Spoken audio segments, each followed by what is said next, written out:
Les runes sont un très vieil alphabet primordial européen.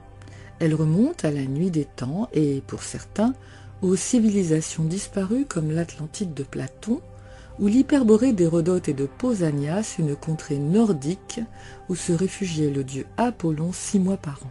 D'après la légende, le dieu Odin lui-même, fils de Bor, le vent du Nord, offrit les runes aux humains quand il acquit la sagesse en sacrifice, pendu à l'arbre monde 9 jours et 9 nuits. Les runes permettaient à la fois de lire l'avenir, de jeter des sortilèges et de se protéger. Les plus anciennes traces de runes furent gravées dans la roche à flanc de montagne, dans une vallée alpine reculée, par une civilisation oubliée, cruelle et mystique, que de récentes études génétiques d'haplogroupes placent à l'origine des peuples celtes et germaniques.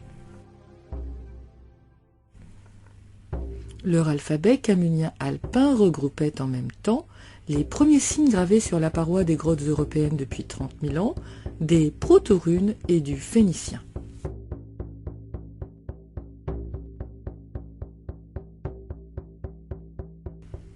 Les mêmes premiers signes européens existaient aussi chez les populations préhistoriques nordiques de Suède et de Norvège, armées de haches de combat, d'haplogroupes majoritairement YI, laissant supposer des échanges dans toute l'Europe, voire jusqu'au Moyen-Orient, aux environs du milieu du 3e millénaire avant Jésus-Christ. D'après le polytechnicien Jean de Ruel, dans son Atlantide des mégalithes, les Mésopotamiens étaient eux-mêmes des peuples aux haches de combat qui avaient émigré au sud pour fuir les grands froids. Toujours dans les Alpes, il y a 2400 ans, les Étrusques vénéraient le dieu Aploun et la déesse Ménerva, les précurseurs d'Apollon et de Minerve. Leur grand prêtre Arigaste, lors de sacrifices rituels animaliers, portait un casque sacré gravé de proto-runes. Si l'on regroupe l'évolution des graphèmes et les données génétiques, l'apparition de l'écriture semble donc aussi une affaire européenne.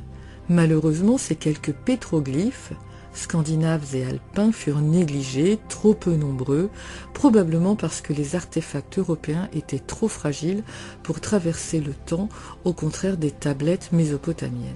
De façon tout aussi étonnante, si l'on se rend au musée du Louvre, on peut aussi admirer des runes sur le buste du pharaon Osorkon Ier, qui régna aux alentours de 900 avant Jésus-Christ.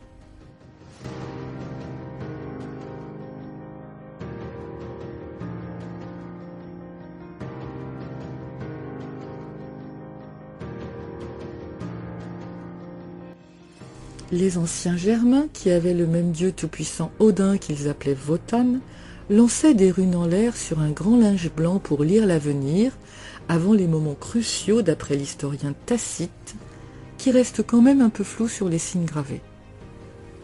Enfin, sur l'île de Funen, au Danemark, les véritables runes, telles que nous les connaissons, font leur apparition officielle dès le IIe siècle et seront transportées dans le monde entier par les Vikings.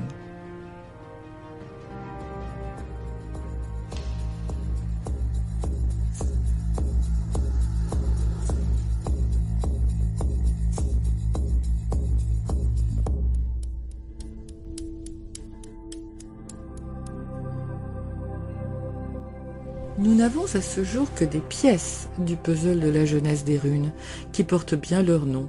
Runes signifiait en effet secret dans les langues nordiques et germaniques, et ce secret semble avoir été bien gardé. Nous ignorons encore tout des interactions entre les signes premiers européens, le camunien, l'étrusque et le phénicien, qui aboutiront finalement au futarque au nord du Rhin et à l'alphabet latin dans l'Empire romain.